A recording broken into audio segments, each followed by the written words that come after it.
શિયાળુ સત્રના અંતિમ દિવસે સંસદ ભવન પરિસરમાં ઘમાસાણ. બાબા સાહેબ આંબેડકર મુદ્દે વિજય ચોકથી વિપક્ષની માર્ચ તો સંસદ ભવન પરિસરમાં એનડીએના સાંસદોનું રાહુલ ગાંધી વિરુદ્ધ પ્રદર્શન.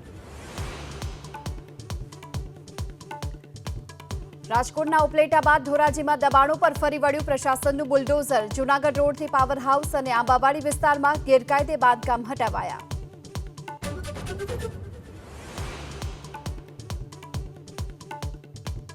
ઉત્તરાયણ પહેલા ચાઇનીઝ દોરી ઝડપાવાનો સિલસિલો યથાવત. સુરતમાં કન્ટેનરમાં ભરેલો ચાઇનીઝ દોરીનો જથ્થો ઝડપાયો. 21 લાખના મુદ્દામાલ સાથે આરોપીની ધરપકડ.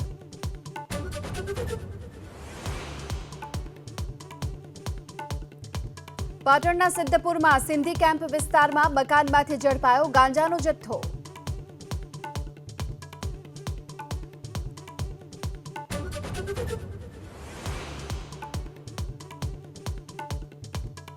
વડોદરામાં વાસણા જંકશન પાસે બનનારા નવા બ્રિજનો વિરોધ. કોઈપણ રાજકીય નેતાએ મત માંગવા આવવું નહીંના સ્થાનિકો અને દુકાનદારોએ લગાવ્યા પોસ્ટર.